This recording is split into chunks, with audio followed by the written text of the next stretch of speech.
Straight in. Full send. Full send? Uh-oh. My body full send.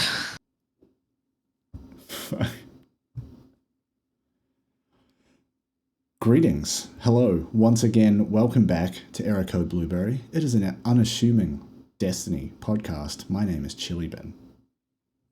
We're alive. I'm Meckii. Yes, we are alive. We're Couple back. of weeks off for reasons that we will get into. We've got a couple of weeks of story stuff to catch up on. We've got a whole new raid to talk about. Meckii, why don't you tell the people at home why we've been away? My house is haunted. Your house is haunted. That's what you're My going house with? is haunted, yeah. My house has consumed 2 sets of keys. You know, like the Monster House, that movie? Yeah. So instead of eating old men, it eats keys. this is like what, 2 weeks ago. You had gone into work, right? And then come home No. So in order for me to get inside my house, I need to have my keys. Yes. Because of my security. And also I come in through the garage like a proper gentleman.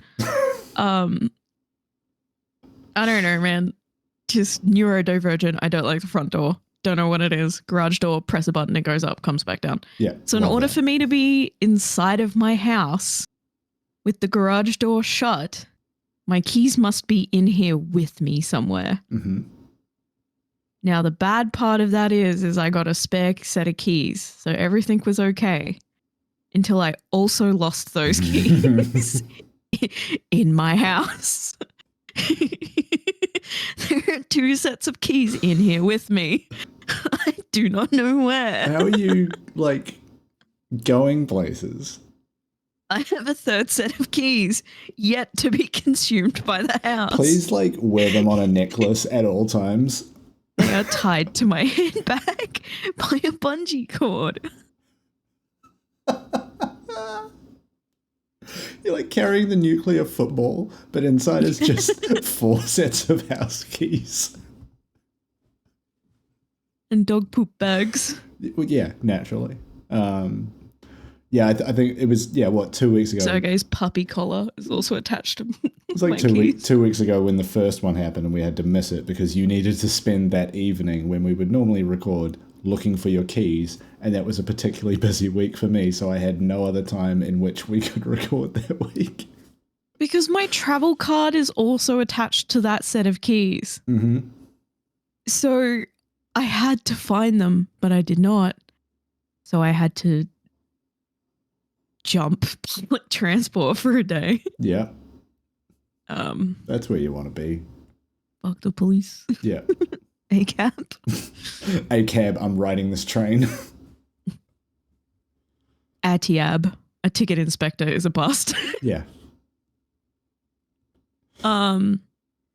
Yeah, so my house has consumed 2 sets of keys. Waiting for it to start to consume other things, and then eventually me. Have you accidentally created a black hole somehow? A void. Yeah. I've summoned another dimension. Incredible. Just full of socks and keys. Yeah. And I've lost a pair of shoes too. Oh my God. Are the keys in the shoes? I don't know. They might be. But I can't find one of my favorite pairs of sneakers either. I mean, last week we missed it because I was watching a football game and then it went later than I kind of thought it would. And then it was 10 o'clock and I was very exhausted.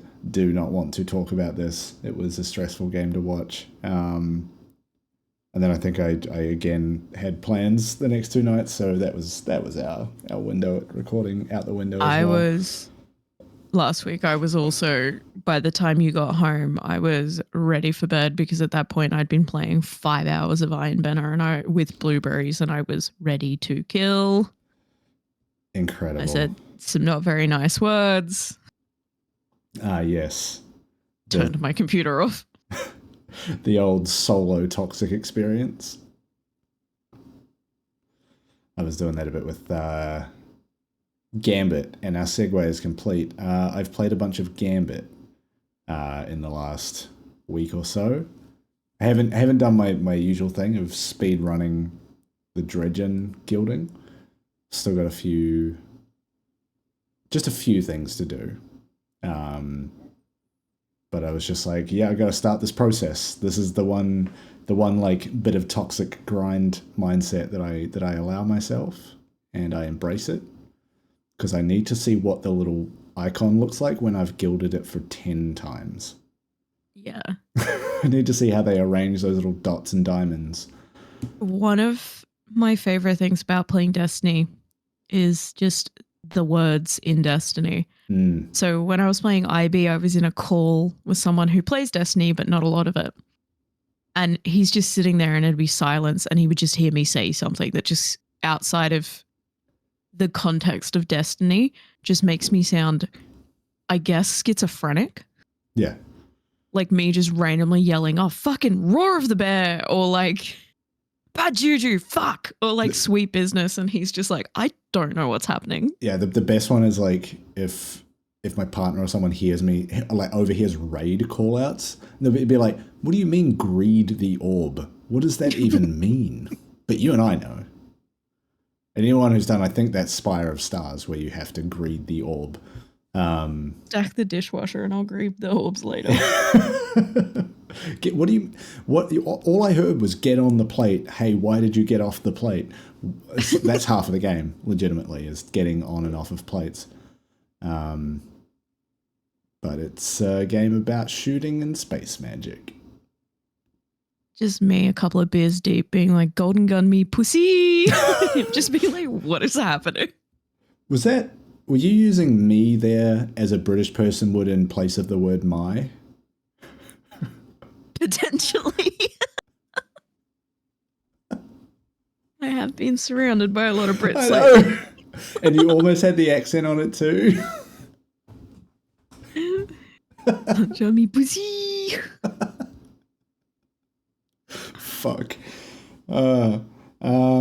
Yes, Gambit is mostly what I've done, but I've also done the weekly story. Not much more than that, if I'm being honest. Just keeping it ticking. I'm almost done all the triumphs. Yeah, I saw that. I'm surprised with the fact that you've been able to complete some of them, because it seems like you would just need to brute force play a lot of it. I'm very good at collecting dark cards. Yeah, that's the thing that they just randomly pop up when you do stuff, right?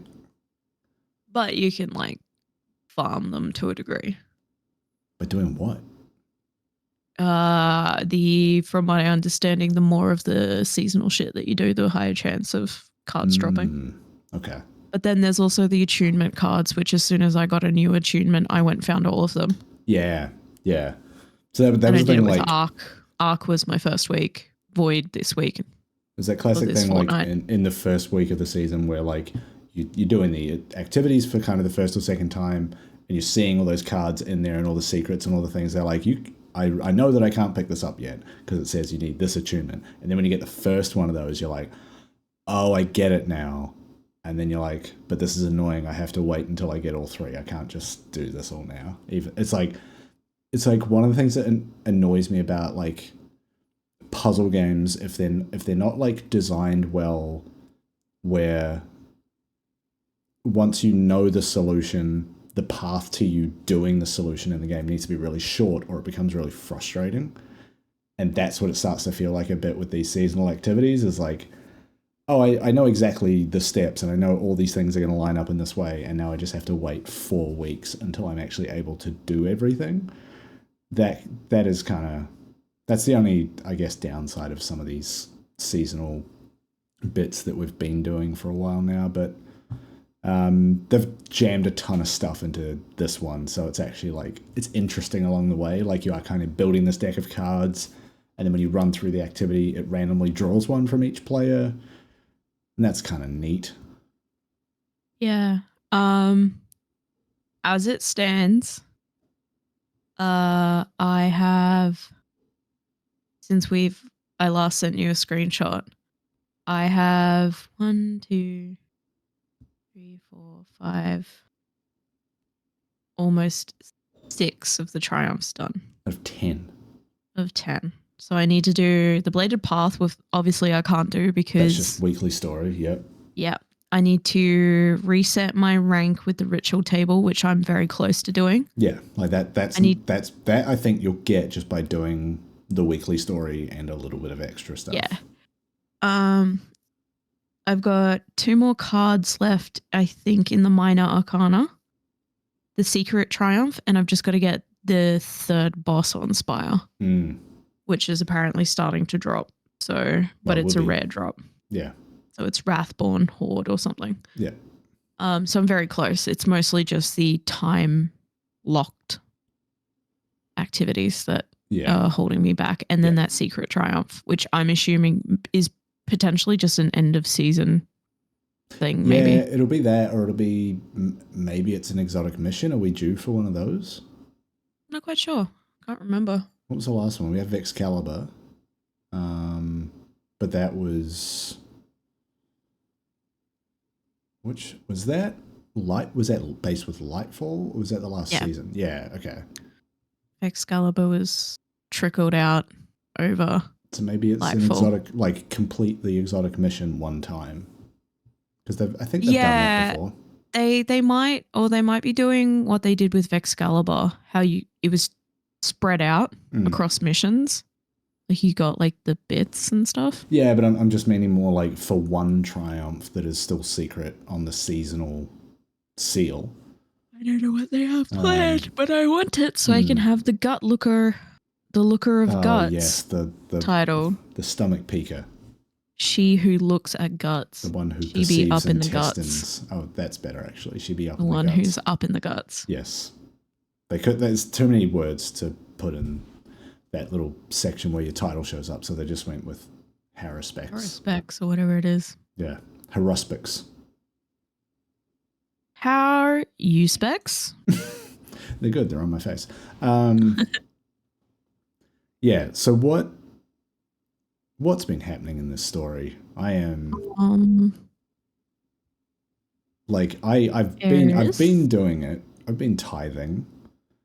I'm not fully sure where we're going, but Eris is up to no good, it feels like, but is like right on the edge of falling into a hole.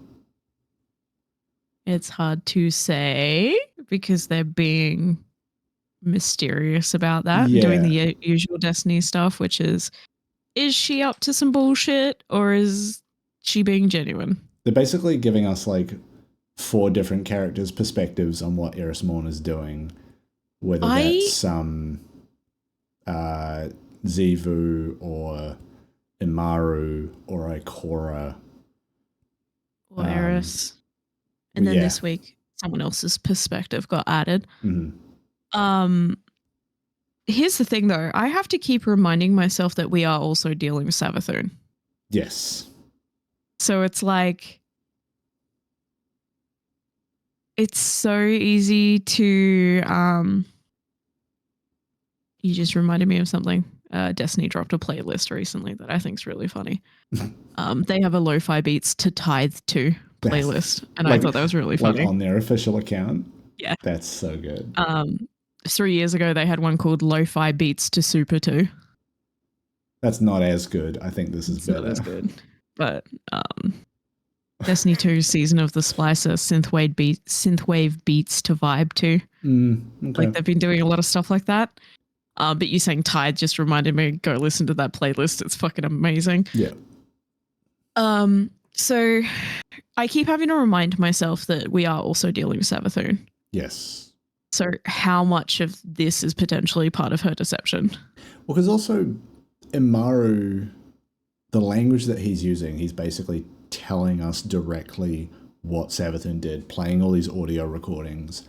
I'm just like, dude, if you're Savathun's ghost, would you be deceiving us? Would you be misleading us with that information? Probably. Or is he part of her game too? Yeah. I think that would be really detrimental to him as a character and his character development if he found out he was just a pawn because of how highly he thinks of himself and Savathun, I think it'd be really crushing to his character just to be like, joke's on you, I also played you this whole time. Yeah, I'm wondering too if like his goal primarily is getting Savathun resurrected, and we're the ones like who've got her body facilitating in a box. that. Well, we've got her body in a box somewhere, and if this is just him kind of towing that line to like give us some stuff so that we trust him, but then lead us on enough that we feel like, well, we just have to resurrect Savathun because we're not getting the answers from you. Like, is that where this goes? Yeah. I really like Imaru. I've grown to like him more. I like the initial version of where it's like he's just like calling you neon nerds and like coming in on patrol voice lines. Glitter butts. But this has been like, okay, he's being a little bit of a shithead, being a little bit mischievous, giving us information. We were about to crush him, and there was like this switch in his character. I still just don't know. I like him because he is such an interesting, I guess, villain in a way. Just the way that Savathun was a much more nuanced villain, and I really enjoyed her. Yeah. I think they're doing really great work with Imaru as well. Yeah, and it's also...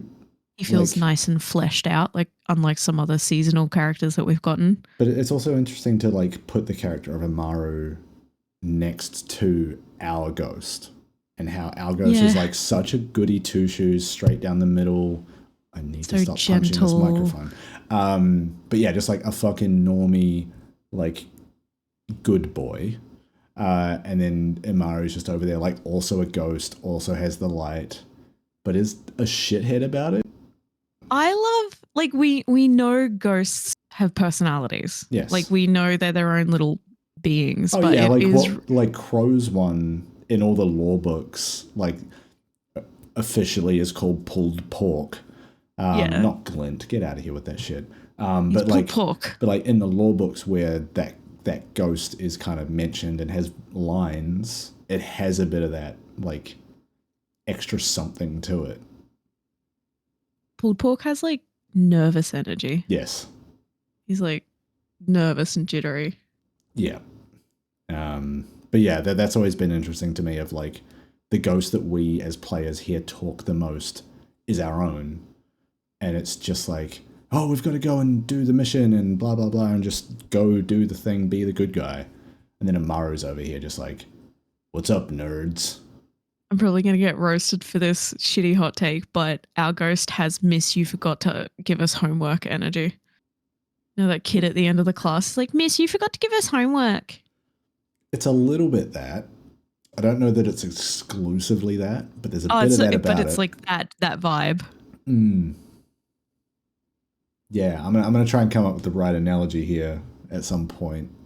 A friend of mine said to them that Imaru kind of gives Gonzo energy in like the Gonzo media kind of way, not Gonzo the Muppet. I thought you meant the Muppet. I'm like, how are we getting there? Kind of like this dry, ruthless Hunter S. Thompson kind of, I'm just fucking here to shit. Like, I'm just here. Like, I'm here to have a good time. Mm-hmm. I'm here to be a bit of a dickhead, and I know it. Yeah. And if I die at the end, fuck it. Like, I'm having a great time. And I was like, you know what? His character is kind of that, like, I'm having a great time, and you know what? Fuck it. No matter how it ends, fuck it. Like, but then on the flip side, he's playing us these recordings from Savathun, which basically make it seem like everything we're currently doing with Eris, she had predicted and had kind of helped set up, in a sense of like, oh, Imaru, give them the worm, let this happen, do this, do that, make them think it's their idea, like all of this shit. And the whole time I'm like, man, we are suckers. Meanwhile, she's got all these fucking war crimes. Oh yeah, the basement of the Geneva Convention, yeah. The fucking war crimes underneath her world. The Geneva suggestions. Geneva recommendation. Yeah. Which is just really funny to me. Just, trust her. But also she's been running these terrible experiments on things. Got an actual dungeon. It's no good. It's no good It's at very all. dark when you think about it. You're just Yeah. like, hey, wait a minute. Yeah. Yeah. It's like a necromancer having like someone that they keep resurrecting in the basement just to be a punching bag. That's the that's the bit that fucks with me, is she was using the light to do all this fucky shit to Hive and Scorn. Yeah. Just to like experiment, which is exactly how Imaru explained. These are her mutations and experiments. Yeah. And then you see them in the Spire as well, in the bosses. The once failed experiment and stuff. Like, that's the fucked part. It's like she's using the light to do like really dark shit. And it's a bit like, huh? Ooh. A little bit perverse. That whole, metaphor that the light isn't exactly good and the dark isn't exactly evil. Yeah. Like, there's that flexibility. Mm-hmm. Because that clicked to me the other day when he was talking about the mutations, and I was like, oh. Yeah, the light is just like she's creation and life and energy. The light to do Frankenstein experiments. Yucky. But yeah, in the meantime, we are running through, killing things, tithing to Eris Morn. I haven't actually paid close attention to her character model to notice if like she's becoming more and more on her bullshit. I think so. She certainly sounds that way. Back is getting a lot bigger. Eris Morn with the long back. She got that back. The thing that fucks with me a little bit with her, that when I start to think about it too much, I start to doom spiral, is there are times where she appears to us in her human form to be more welcoming, and that feels kind of manipulative. Because if you have you played this week? Yes. If you think of the times that she presents back in her human form to us, it's to admit that she's up to some dark bullshit. Yeah. And that's when she chooses to be her human form, is when she's delivering us really upsetting news about what she's up to. Well, to me, that's wild. The thing that caught me about that interaction this week is like, historically, this is not the first time Eris Morn has been up to some shit. But historically, she's constantly up to some spooky bullshit. Yeah, but like historically, when she's doing that, she's like so like strong-minded that it's the right thing to do, and it's like almost has this rage about her of like, no, just let me do my shit. It needs to be done. No one else is doing it. Get away from me.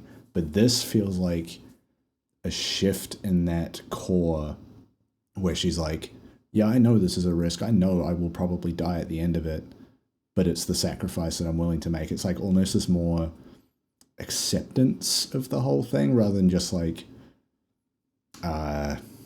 anger's not the right word, but like that kind of defiance that she used to bring to this kind of stuff.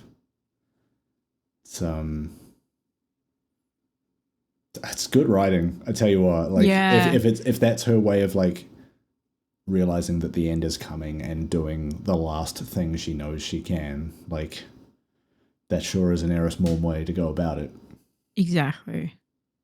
Another piece of lore that came up this week that I thought was really interesting is they repeatedly talk about how Eris called to the worms and Asa answered. Yes. So she is connected to Asa, which has really upset Sloane because apparently it is greatly hurting Asa. Whatever's happening, it is probably going to kill her. And Eris is kind of like, yeah, I mean, I kind of feed off her agony a little bit. Just so casually in that conversation, her just being like, yeah, I know it's probably not right, but like, you're suffering, give. Like, when she said that, I was like, get away from my whale lady. Yeah. I love her. But then that's making me ask questions about Asa. If she called to the worms and the Leviathan answered, quote unquote, Leviathan. Yeah. What the fuck is going on? So what are you doing? Well, like in the lore of the Hive, isn't it that like the worms and the leviathans were like both deep in the waters on Fundament, and like they went down in search of the leviathans but found these worms and kind of brought them back and fed them, and that's how we end up with like Zebra Wrath and Oryx and that. So I don't know that they are one and the same, but they're certainly like from a similar place. Yeah. So there's something. And we know there. that the Witness wiped out all of Arsa's species. Yeah. But yeah, I just thought that was really interesting little. They mentioned it a couple of times, but they were very casual about it. Yeah, Which is just like, yeah, so called on the worms. Arsa answered. Now we're bonded. Arsa's in agony, but I'm having a great time. I'm like, cool, thank you, Eris. I also didn't. So she's like, I know it's wrong, by the way. I completely know that this is wrong, but you know what? Gonna get it. So yeah, there's that scene where like Arsa speaks through Sloane right after Sloane is like, "Don't do this," and then Arsa's just like, "No, I'm fucking jacking in, homie. Here's a hot message." What is said, I didn't know how to make sense of that. It was like a string of 2-word phrases that made no sense to me. Did you pick up anything from that? I thought I screenshotted it and sent it, but I never did. No, I had the same thought after, and I was like, well, I don't know how to go back and get this now. Let's see if someone surely read it, was like, hey, what does this mean?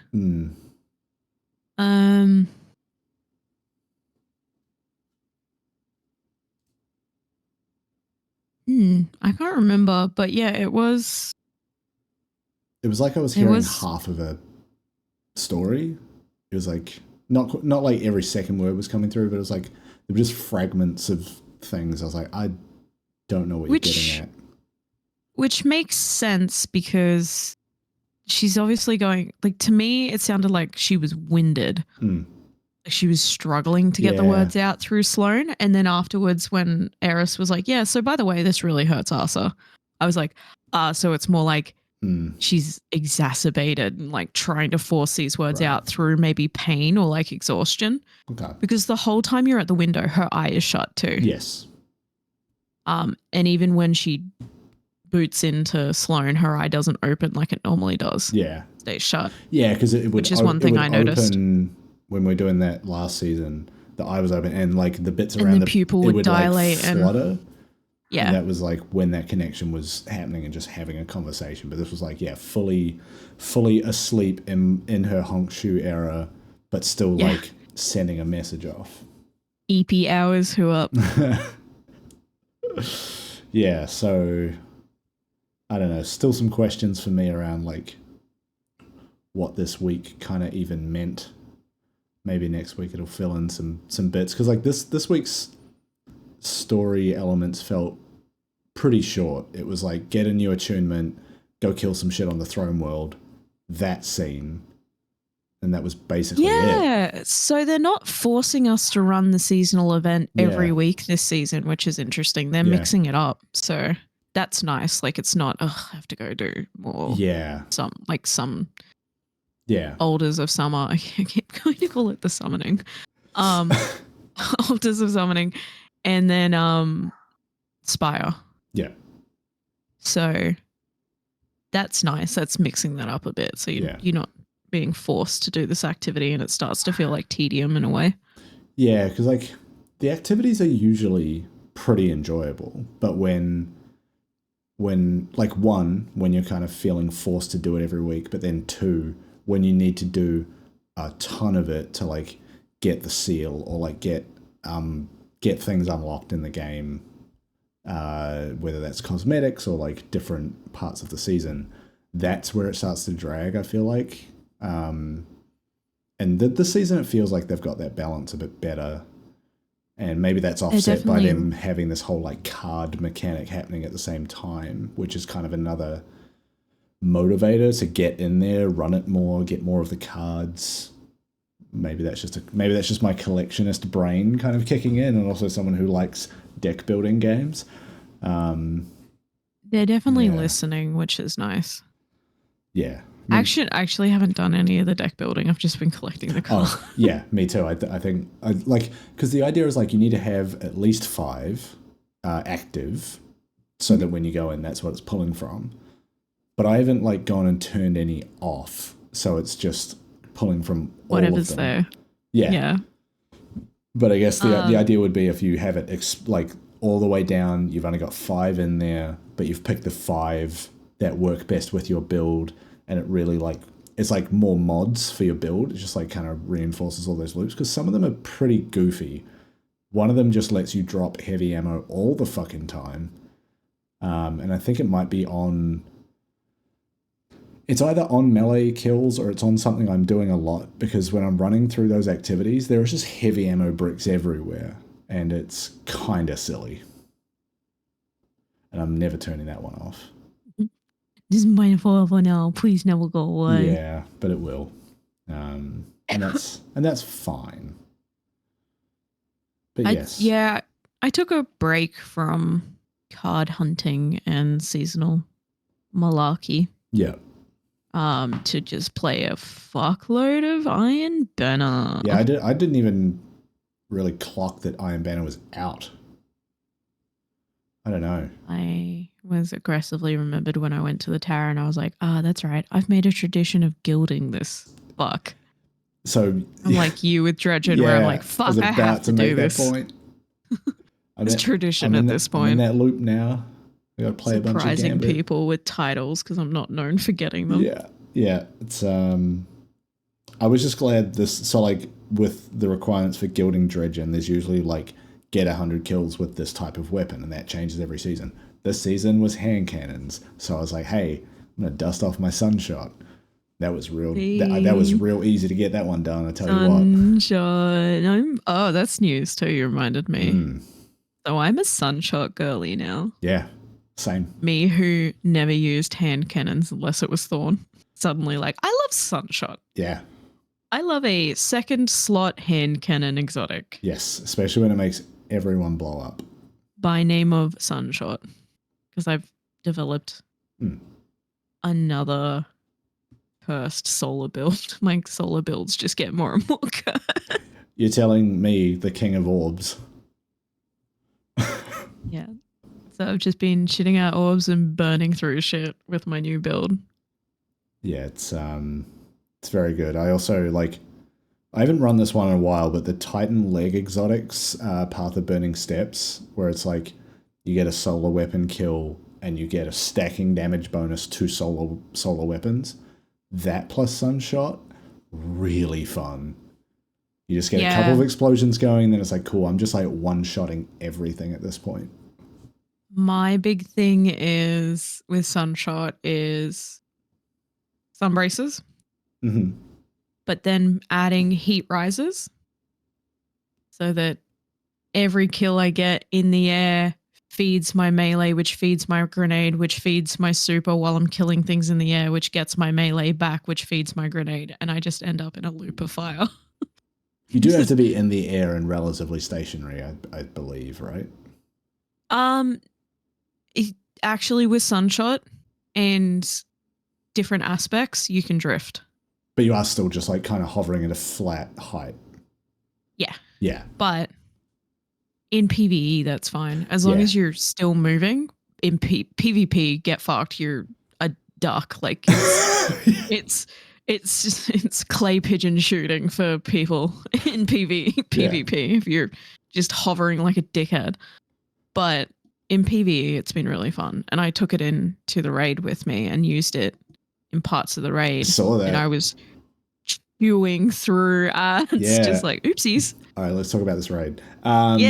So like, real quickly on that point though, you were like hovering in the air, and at one point I had to hand something off to you, and I was like, where the fuck are you?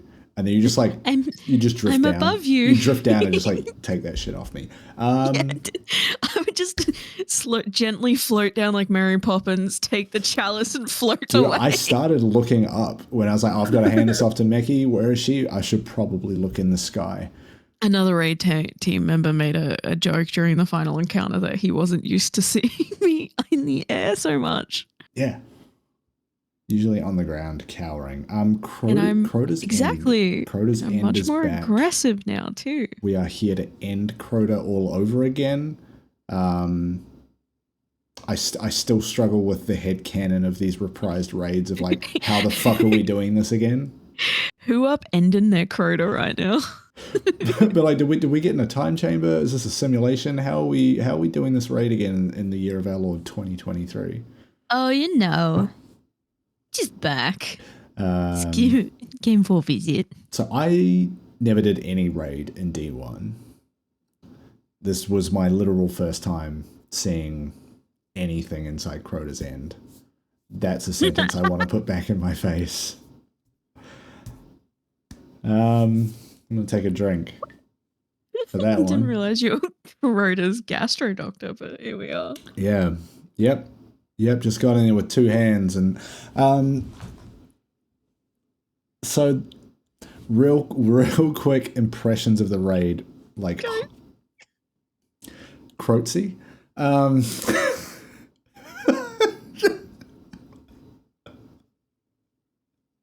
Ooh, no. What have I done? Okay, Crota's End. At a high level, what I would say compared to other raids I've done, especially D2 ones, it felt pretty short. And the room in which you do most of the like big fights, pretty small. Which Just meant a big circle with multiple layers. yeah, but it meant that damage strategies were basically all on the table. It's not like you're doing King's Fall. It's like, oh, we need a lot of fucking range weapons. We need to be standing here buffing that with this and that. It was like, no, we're up in here with close. Anyway, we'll get to that. But we are here taking fee picks. A lot of similar mechanics. A lot of like, there's a chalice, your enlightening stuff, the like columns from the Lightblade strike that you get weight of. Anyway, you're moving through a space. It's dark, it's green, it's gross. The bridge building stuff was kind of fun though, which is basically just like get this chalice, it charges up a meter, someone takes it off you, you put that thing in a plate, and it builds a bridge. And we had to do that a couple times. That was pretty fun. Sharing the chalice with the homies. Yeah. This raid, honestly, like one of the things I found was this build that I'm maining at the moment with the throwing hammers and the blinding grenades. This felt like a really good place for that because it requires you, in certain roles, it requires you to do a lot of solo burst or room clearing kind of damage. So I meant that like in that one where we're building the bridge from kind of both sides, I was able to go over, do the thing I needed to do, and then just kind of like keep everything dead while everyone else was like juggling swords and chalices and buffs and stuff. And that felt really satisfying to like kind of notice that. That's probably the like most obvious time I've noticed the growth in myself as a player as well, is like I am now able to just go in here by myself and hold it and not like need a second person or need someone to come in with like a rift or whatever. This was like, no, I'm going to go in there, I'm going to kill these ogres or this wizard and it's fine, leave me alone. Go and take care of that over there. And it was also the disorienting grenades against those gatekeepers. And that one encounter where like you have to fight 5 of them at once. I was just bouncing around, shooting disorienting grenades at them, and they would just all be stumbling the whole time. And everyone else, well, like all five of the rest of the team were just like fucking wailing on these fools. It was very funny. Yeah, I had a good time. It took us like 5 hours plus for a first time 5 hours, but it was our first run with someone who had only done it once previously, Sherpering us. Yeah. And then on top of that, we took breaks for beer and pee and food. And yeah. I think we were like for walks. Stopped for like at least half an hour to go and eat some soup, and that was pretty nice. Soup. Some pumpkin soup. But yeah, it feels like one that, now that I've seen it, I feel like I understand pretty much how the whole thing works. And could easily get that under 2 hours without trying too hard. And it's not intensely roll heavy like, let's say, DSC. No. Whereas if we want to do a quick run of DSC, I usually go Observer. Yeah, Scanner. It's been so long since we've Scanner. It's been so long since we've done it. Like, I know to go Scanner. I know the strat for scanning. You know the strat for suppressing. Yeah. You know, and we just dip into our roles. Whereas this one definitely feels like in the parts where there are quote unquote roles, it's very easy to rotate someone in and be like, okay, so I did this last time, so you should do it this time. Well, that's kind of my point with like a lot of the arenas being kind of smaller than a lot of other raids means that the distance you have to cover for someone is a lot shorter, which kind of reduces that cost. Whereas in DSC, for example, just because you brought it up, if you need to switch roles or take someone's place, like there's a whole system you need to now reorganize of like, oh, I'm in a pair with someone else on this buff. I've got to work out where I'm going, make sure they're on the other side of it, make sure that the timing doesn't get fucked up by me making that swap. Because we've definitely like tried to recover runs of DSC or encounters and had it go fucking sideways because we didn't think about it hard enough, and it was just someone going, oh, I'll do it. And then it's created a hole that we weren't equipped to fill. Someone's taken a buff up with them and we're like, hey, where's this buff? Yeah. Like, he's with me. Yeah. And then that's like, you know, a 20-second solution is like, I'm going to get in this tube and bring it down manually. It's painful. But yeah, this feels like, it feels more, dynamic's not the right word, but maybe it is. Like everything's constantly moving. Everyone's kind of doing the same thing in close proximity. And it's easy to recover. It's quite like active in that way. There's definitely like the flexibility to be a little bit more ad hoc with it too. So it's like someone goes down and it's like, oh, I've got the cellist. I'll go do this. You get that person up. Yeah. Or yeah. But yeah, that fucking, that dark room with all the swinging pendulums and the holes, that is harsh. A harsh mistress, that one. That I guess is like the equivalent of the platforming challenge that's in pretty much every raid, right? Because there wasn't really a platforming section to this one. There was no jump. There was no jumping puzzle at all. Yeah, I mean, but you got to remember D1. You couldn't jump. Yeah, D1's jumping, and we didn't have ledging, so yeah, you won't actually see a lot of jumping in the early D1 raids, like jumping puzzles, because jumping and airborne movement in D1, not going to lie, unless you're a warlock, was pretty fucking ass. Yeah, and even as a warlock, it was still pretty ass. I wonder if that's why they put the Weight of Darkness in that section, is to make it, to not have to completely redesign it to factor in jumping and all that, right? Mobility and jumping, yeah. Because it's a challenge getting through that with 6 people and like juggling that chalice and the cooldowns and the Weight of Darkness slowing you down. Shout out to Arc Souls. I basically didn't fire a gun through that whole thing because it's just thralls. And you're just like, oh, don't worry about it. They're all dead. I just have to look at them and it's like, zip, gone. It's like two arc locks and then a solar lock so that you had like emergency if you needed it. The funny thing was like you get all the way through that section. It's like, cool, here's like 4 waves of unstoppable ogres you now have to deal with. It's like, oh. Yeah, so my well in the end, I was like, oh, I actually get to use it. Yeah. Yeah. Whereas my like, the only thing I had in my tool belt to deal with unstoppable is a stasis grenade launcher, which requires 2 direct hits in order to freeze them. And then the shatter is what stuns an unstoppable. Yeah. It's a lot of setup. Meanwhile, I'm just out here with Ignite, just like, yeah, it's a good time. Fire time. Yeah, that's what I was trying to do. And I was like, oh, I need to be able to do unstoppable. Uh-oh. Yeah, that section. Because the hard part is, like, when you get it right, it's like 10 to 12 minutes. But we were at the point repeatedly doing 8-minute failed attempts, and that just eats up so much time. We were getting to the same spot for a while there before we'd fumble. Yeah. Yeah, and like you could try like a boss fight or like the mini boss fight before you get to that, and that might take you 8-10 minutes to get 2/3 of the way through it.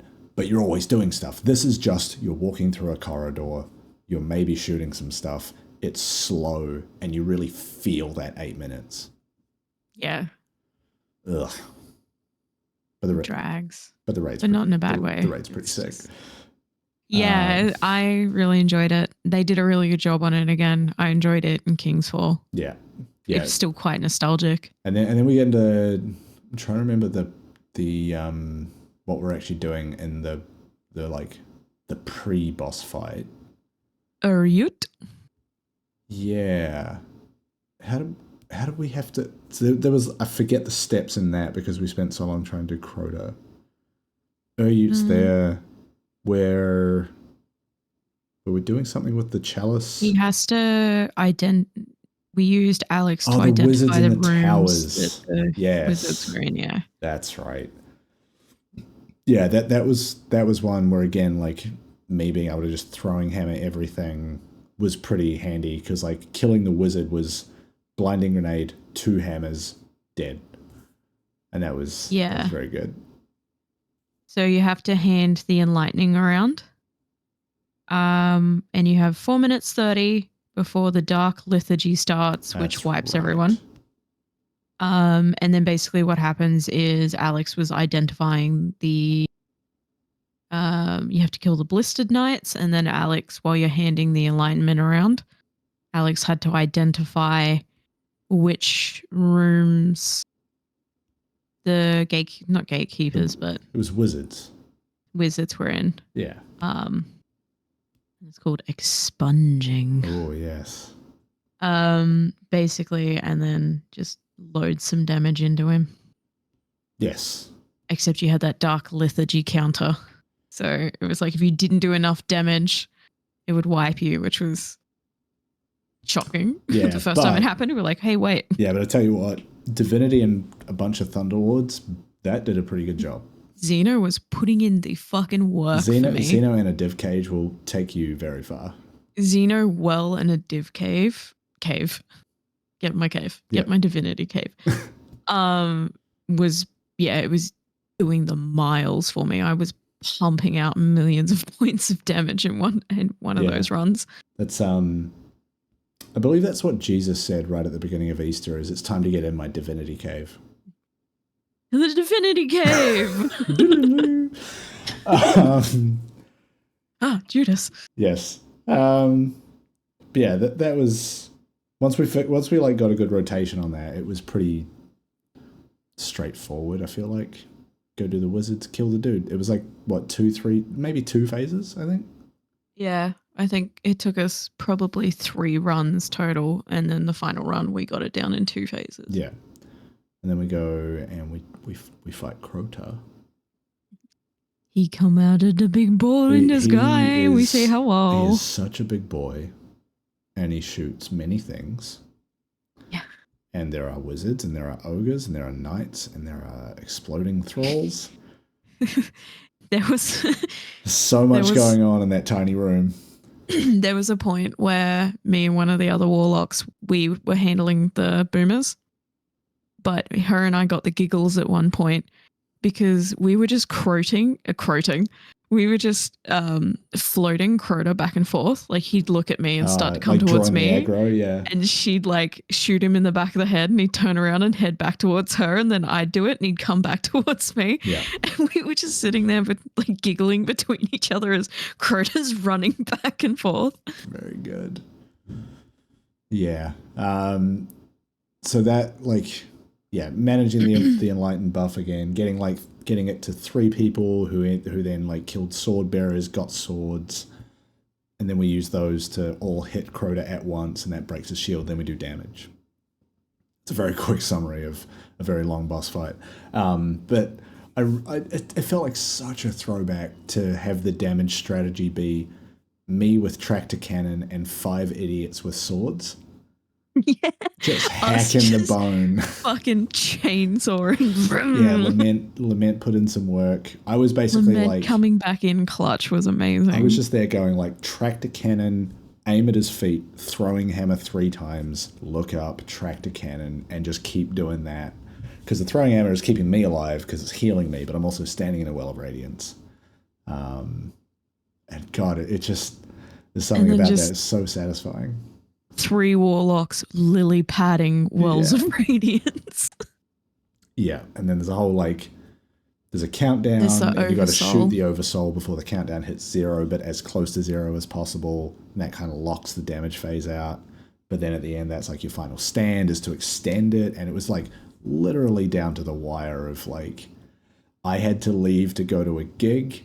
It was actually reminiscent of King's Fall, where like someone had to leave. We did like that one last run. I actually managed to like meet up with the friends I was meeting up with, like we got to the place we were meeting up at the same time, so it all worked out perfectly. But it was that feeling of like, no, it kind of has to be now, or I'm getting a bit tight on time. Yeah. There's something magical, and I guess other fire teams probably experience this too. There's something magical about, I call them cannonball runs. Yeah. Where you're just like, you know what, fuck it, final send. Let's just full send on this final run because it's the last one we've got. Yeah. And it's just a video game, so it's not important. And you just go and you get it. There's something magical about that. Yeah, like especially when you're 5-6 hours deep into trying to do a raid for the first time. And you're at that point where you're like, we know exactly the steps that we need to hit to finish this. It's just executing. It's just making it all line up. So it's like, yeah, you get that one last run before someone has to leave. But then also like, worst case, we've just got the boss fight to finish and we had a few days before reset. So we would have been able to come back and just like knock it off. But it's also very satisfying to get it on that send run. Sorry, he's dog times. Up to something. Yes, it is late. Yeah, so yeah, just a good cannonball run on that final one, and then you got to live in the joy of smashing that raid and then going to a gig. Just like, I killed Crota today. Yeah. That meme of the guy standing in the corner and everyone's partying. They don't know I killed Crota. It's that, but it's me standing in the middle of a circle pit at a Kubla Khan They gig. don't know I ended Crota. It was an emotional roller coaster of a day because like killed Crota, like bumped into a ton of people in the middle of a circle pit for Kubla Khan, and then like cried a little bit watching Polaris. Like real up and down kind of vibes. But it was a good day. Yeah. Ate some pizza. It was a good day. Hell yeah. I have ordered the raid ring. I am yet too. Do you want me to tell you how much it cost in local currency, including shipping? It's like $320, right? No, it hit me for 270. Okay. Still. That's a lot. Because the ring was like 125 US and then shipping was maybe like 30 or 40 US on top of that, I think. Looking at this, that math checks out. And that's where like the shipping cost is still insane, but on an item that costs that much, it's a little easier to swallow than on... I went and checked after about those seal pins that I've stopped buying now, and that's the shipping cost for one of those, which cost $25. And I was like, no way am I paying $40 shipping on that. I went to buy a band shirt and the shipping was going to cost me more than the shirt. Yeah, it's a fucking t-shirt. I was like, put it in an envelope. What are we doing? Just going to wait for them to come to Australia and just get a shirt, I guess. Well, yeah, there is that. But yeah, that like if I am now just like resigning to only buying the most expensive items on the Bungie store, it makes all of it a little easier to swallow, but still not great. Yeah, it's not great. But I also know that like there's nothing that can be done about it. That's how much shipping costs for everyone. Yeah. Yeah. And I'm just... I don't know. It's like, it's really funny because raid rings and Destiny rings are like the only nice jewelry I own. Like I own a lot of jewelry, but it's all like cheap silver. It's what got me to like go and buy other rings. Like there was a local company that sent me this little ring sizer tool for free. And then I bought some of their rings and I just like, and this is what I use to like size...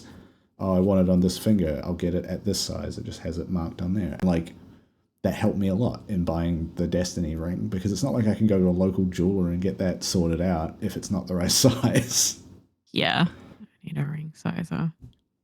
My fingers swell a lot though. That's the only problem because of my lupus. So yeah, it's like some days my Sunset Slam ring will fit and then other days it won't. Yeah, I mean, I find that even just like if it's a hot or a cold day, they will either come on easy or not. And then I got these weird knuckles that are like kind of wider than this part of my finger on a lot of them. So like they'll go on, but then they'll be like loose in that part of the finger. It's tough. Yeah. But anyway. Chipolata sausage hands for me. My chimpanzee hands. Yeah.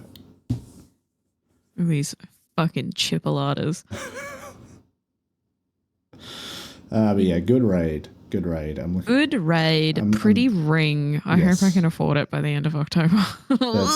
Yeah, we got a whole PAX to do in between now and then. Yep. But yeah, it's it's a good raid. It's one I want to do again. And I was saying this to someone the other day. Like, I wish I was raiding more often, but the main group of people that I raid with just is busy. We're doing other stuff, right? And the core group is maybe 7 or 8 people, and you need 6. And so, like, as soon as 2 or 3 people are not available, it's not happening.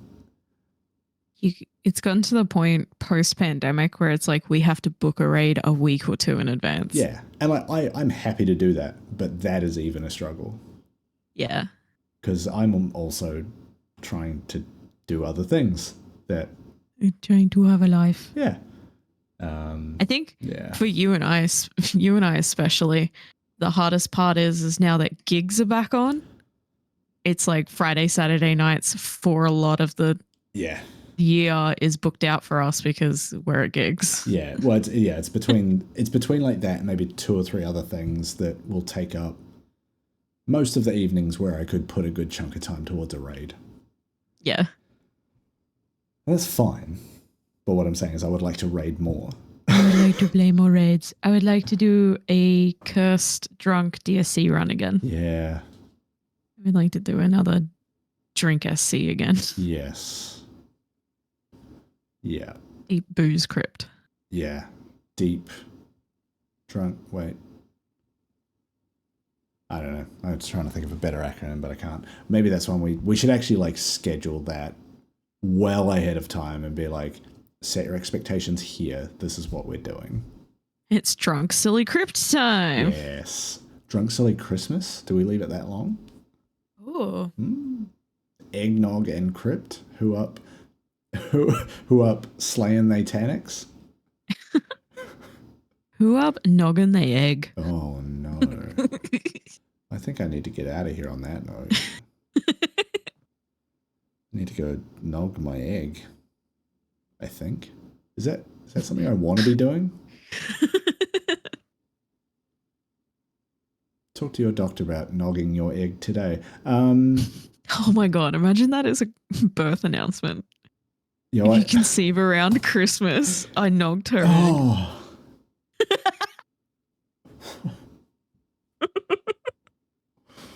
You're welcome. Surely someone's done that too.